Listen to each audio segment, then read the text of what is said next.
Damos gracias a Dios por Marcelo, que había tenido una caída, por si no saben, y damos gracias a Dios que está bien recuperado. Hoy vamos a seguir con la segunda parte de Adora a Dios, a quien perteneces. Habíamos visto una primera parte en la cual decíamos que el corazón del hombre está, como tiene eternidad, como el Señor puso un deseo de adorar a alguien superior. Dijimos que ese deseo hace que por allí las personas cometan el error de adorar a cosas o a personas, a alguien o algo, incorrectamente. Dios puso esa eternidad en el corazón del hombre para honrar y alabar, reverenciar, a servir y humillarse ante lo que la persona considera a él superior. A través de la historia, el ser humano siempre adoró a esas cosas o personas que por allí son erróneas. Vemos que podemos adorar erróneamente, o sea, equivocadamente, y también hoy vamos a ver el punto 2, que es forzosamente. Vamos a dejar para una próxima oportunidad el punto 3, voluntariamente. Vamos a hacer un pequeño repaso de lo que vimos anteriormente. No vamos a ver uno por uno los textos, pero sí, porque ya lo vimos. La creación es maravillosa. La creación nos muestra el poder de Dios. Y la gente, a través del tiempo, se encandiló, se quedó allí entusiasmada con eso que veía. Y como dice allí en Hechos 29:30, dice que por la ignorancia que hay en el corazón del hombre. Dice Dios, habiendo pasado esos tiempos de ignorancia, ahora manda que se adore al Señor Jesús. Se erra porque se desconoce la escritura y el poder de Dios. Y dijimos que hay personas que por allí adoran a, por ejemplo, el sol. Bueno, Dios se encargó de que todos esos objetos equivocados, el cual el ser humano pone su adoración, una figura y un tipo de Cristo, para enfocar solamente en el único que es digno de recibir toda la adoración, que es el Señor Jesús. Aquellos que adoran al sol, bueno, Jesús es el sol de justicia, en cuyas alas trae salvación, como dice allí en Malaquías, y saltaréis como ovejas en la manada. Aquellos que adoran a las estrellas y consultan las estrellas, bueno, Jesús es la estrella resplandeciente de la mañana, como dice allí en Apocalipsis 22:16. Otra versión dice, el lucero radiante del alba, aquel que nace, que sale luego de la más profunda oscuridad. ¿Cuándo sale el lucero? Después de la noche. Y este mundo está pasando por la más oscura situación, una noche muy profunda, muy tenebrosa, pero pronto nacerá esa estrella resplandeciente de la mañana cuando venga el Señor a instalar su reino. Aquellos que adoran piedras, bueno, dice allí Pedro, Jesús es la piedra preciosa, aquella que desecharon los edificadores, pero ha venido a ser piedra angular, una piedra preciosa, escogida. Para ustedes que creen, esta piedra es preciosa, escogida. Pero, para el que no cree, es una piedra de tropiezo y que hace caer. Por allí personas que adoran a las plantas y los vegetales. Jesús es la vid verdadera. También dice en Apocalipsis, todos aquellos que lavan su corazón, que lavan sus ropas con la sangre del Cordero, tienen derecho al árbol de la vida. Aquellos que adoran a los animales, bueno, como vimos hoy, Jesús es el Cordero de Dios, que quita el pecado del mundo. Jesús es ese Cordero inmolado, que como vimos hoy, es digno de recibir toda la gloria y alabanza. Y también el León de Judá. Aquellos que adoran a las personas, que se adoran a sí mismos, el yo, o que adoran a una persona, el tú, o que adoran a él o a ellos. Bueno, hay un único él para adorar, solo él es digno de adoración, como leímos en Colosenses capítulo 1, versículos 15 al 20, donde dice, él es el primogénito de toda creación. Todo lo que vemos fue hecho por él, y nada de lo que está existiendo existiría si no fuera por él. No solamente que fue hecho por él, sino también que se sustenta por él. Él es la cabeza de la iglesia, él es primero en todo. Y seres espirituales, allí, cuando Juan, ante la grandeza de la revelación del Apocalipsis, lo quiere adorar al ángel, dice, mira, no lo hagas, no lo hagas. Adora a Dios. Vamos a ver el punto 2, entonces, adorar a Dios, o reconocerlo, o postrarse, forzadamente, obligadamente. Acompáñame allí en Hechos capítulo 9, versículos 1 a 22. Conversión de Saulo. Dice Hechos 9:1, Saulo, respirando aún amenazas y muerte contra los discípulos del Señor, vino al sumo sacerdote y le pidió cartas para las sinagogas de Damasco a fin de que si hallase algunos hombres o mujeres de este camino, o sea, Cristo, los trajese de regreso a Jerusalén. Mas, yendo por el camino, aconteció que al llegar cerca de Damasco, repentinamente le rodeó un resplandor de luz del cielo. Y cayendo a tierra, oyó una voz que le decía, Saulo, Saulo, ¿por qué me persigues? Él le dijo, ¿quién eres, Señor? Y le dijo, yo soy Jesús, a quien tú persigues. Dura cosa te es dar coces contra el aguijón. Él, temblando y temeroso, dijo, Señor, ¿qué quieres que yo haga? Y el Señor le dijo, levántate y entra en la ciudad y se te dirá qué debes hacer.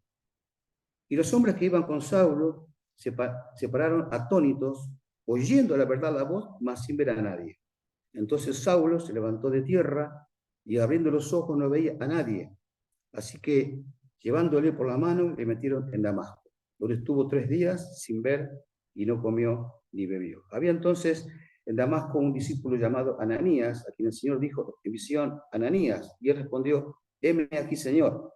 Y el Señor le dijo, levántate y ve a la calle que se llama derecha y busca en casa de Judas a uno llamado Saulo de Tarso, porque he aquí, él ora.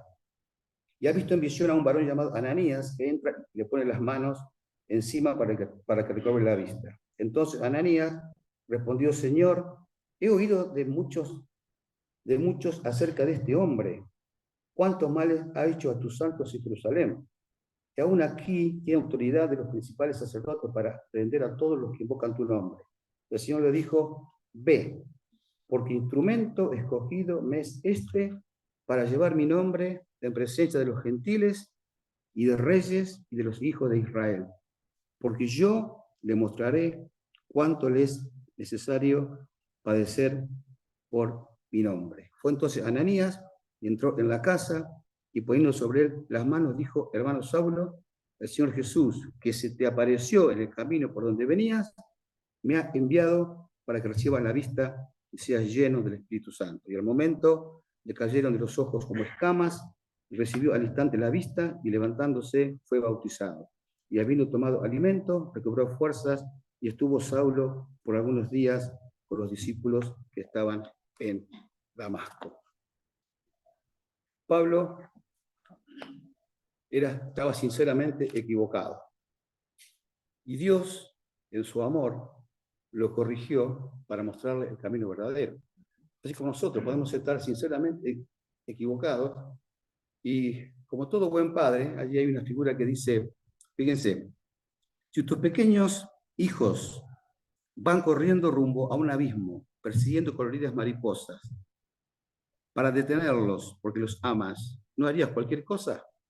Bueno, Dios hace lo mismo. A veces parecemos como estos chicos que están allí, encandilados en corridas mariposas, y vamos corriendo y creyendo que las cosas que hacemos están bien, vamos hacia un abismo. Y Dios, en su amor, como haría cualquier padre con sus hijos, lo agarra de los pelos, lo agarra de la ropa y lo frena. Lo frena.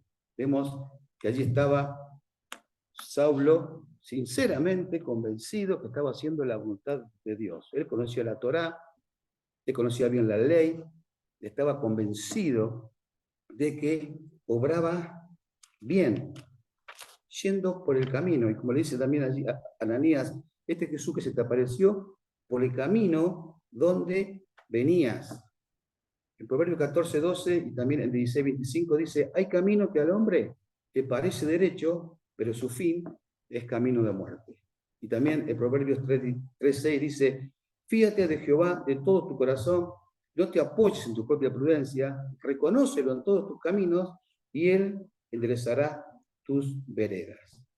Saulo conocía bien la ley, conocía bien la Torá, estaba muy convencido de que estaba haciendo la voluntad de Dios. ¿Y cómo actuaba? Y lo leímos, respirando amenazas y muerte contra los discípulos. Allí leímos en el versículo 1. Y fíjense que él mismo, porque aquí Lucas en Hechos nos habla en tercera persona, pero luego él, en Hechos 22 y también en el 26, cuenta su propia experiencia en primera persona. Si me acompañan allí en el Hechos 22:1, él mismo relata allí ante el pueblo cómo era él. Cosa que siempre él se acordaba, y por eso decía, yo soy el primero de los pecadores. Hechos, capítulo 22, versículo 1, cuando allí le dan permiso para que hable, fíjense qué dice él. Dice, varones, hermanos y padres, oíd ahora mi defensa ante ustedes. Y al oír que hablaba en lengua hebrea, guardaron más silencio. Y él les dijo, Pablo está hablando allí ante el pueblo en Jerusalén. Yo de cierto, dice Pablo, soy judío, nacido en Tarso de Cilicia, pero criado en esta ciudad, instruido a los pies de Gamaliel, estrictamente conforme a la ley de nuestros padres, celoso de Dios, como hoy lo sois todos vosotros.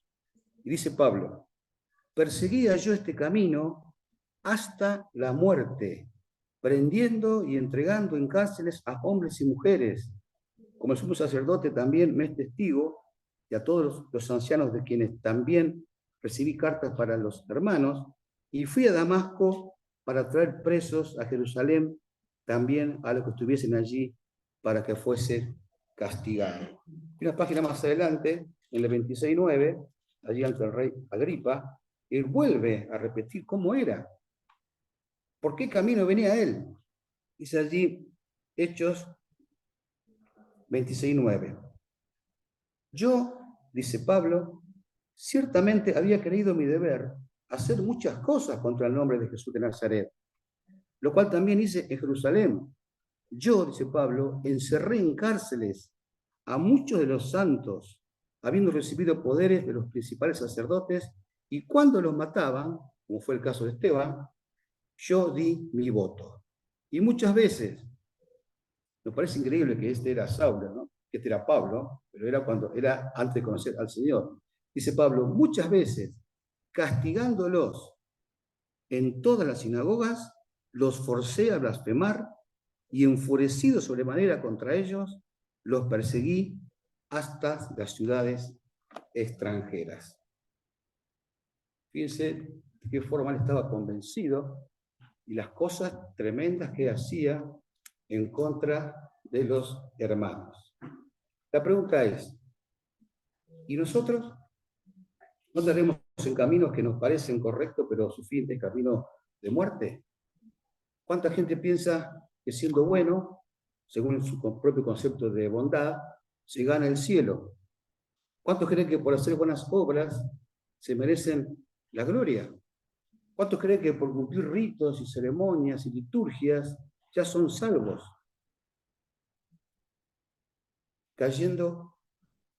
Yendo por el camino y luego dice, cayendo en tierra. ¿Cuántos se han caído en la vereda? A mí me pasó una vez. Es feo. Vos estás por el centro ahí lleno de gente, te tropezás y te caes. Hay dolor, te golpeas una parte del cuerpo, hay humillación, porque por ahí te están mirando, estás rodeado de tierra o de barro, según donde te hayas caído. Hay vergüenza. El primer encuentro con Jesús no es de gozo. no es de alegría, no es de, ay, qué bien que me encontré con Jesús, no, sino es de tristeza. Dios fija sus ojos en nosotros, ve que andamos por un camino equivocado y nos pone un freno, allí como le puso a Saulo. Cayó en tierra. ¿Con qué fin? Que escuchemos su voz, que escuchemos cuál es su plan para nuestra vida. Este freno, este caer a tierra, puede ser para algunos una celda de una cárcel, donde hay todo el tiempo para pensar. Para otros puede ser una cama de hospital, puede ser una pérdida afectiva o una pérdida económica, o la simple exposición de la palabra de Dios, denunciando el pecado que está en el corazón y que no veíamos. Allí, el Salmo 22, cuando David se da cuenta de lo que hizo, cuando Dios le revela, allí, Salmo 22,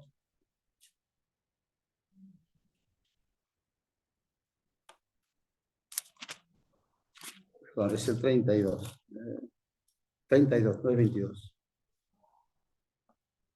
Salmo 32. Salmo 32, 3 dice, mientras callé, se envejecieron mis huesos en mi gemir todo el día, porque de día y de noche se agravó sobre mí tu mano, se volvió mi verdor en sequedades de verano. Mi pecado te declaré y no encubrí mi iniquidad. Dije, confesaré mis transgresiones a Jehová y tú perdonaste la maldad de mi pecado. Pasamos al versículo 8. Dice, te haré entender y te enseñaré el camino en que debes andar. O sea, veníamos en un camino y el Señor nos frena, nos dice, te enseñaré en qué camino debes andar. Sobre ti fijaré mis ojos. No seas como el caballo o como el mulo, sin entendimiento, que han de ser sujetados con cabestro y con freno, porque si no, no se acercan a ti. Entonces, allí Saulo iba por el camino, siguiendo su propia voluntad, Dios lo frena, cae allí a tierra y luego escucha su voz. Como vimos allí en Hechos, vamos a que lo relate él en primera persona. Hechos 26, 12. Le está contando allí al rey Agripa su conversión. Si bien el Lucas lo hace en tercera persona, él allí, Pablo lo hace en primera persona. Hechos 26, 12. Él dice, ocupado en esto iba yo a Damasco con poderes y en comisión de los principales sacerdotes, cuando al mediodía, oh rey, yendo por el camino, vi una luz del cielo que sobrepasaba el resplandor del sol, la cual me rodeó a mí y a los que iban conmigo.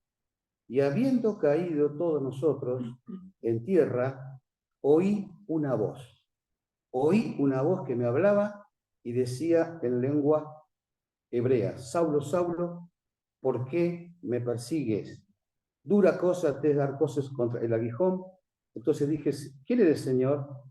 Y el Señor dijo, yo soy Jesús a quien tú persigues. Ahí podemos ver varias cosas que le dijo Jesús a Saulo. En primer lugar, lo llamó por su nombre. No era alguien que lo frenó y no sabía quién era. Saulo, Saulo, lo llamó por su nombre. En segundo lugar, dijo, ¿por qué me persigue? Y él le podría decir, pero yo estoy persiguiendo a los cristianos, no te estoy persiguiendo a ti. Fíjense cómo se identifica Jesús con la iglesia. Saulo estaba persiguiendo a los creyentes y Jesús le dice, ¿por qué me persigues? Allí hay una identificación clara de que Jesús es la cabeza de la iglesia. ¿Por qué me persigue? Dura cosa de dar cosas contra el aguijón. O sea, no persistas en el error, te va a doler. No sigas por tu camino, no te va a ir bien. No te sigas dañando a ti mismo. No seas porfiado, Saulo. No seas orgulloso. Y cuando él le pregunta a quién es el Señor, él le dice, otro de los grandes, yo soy, a quien Pablo no conoció personalmente. Dice, yo no lo conocía a él en cara.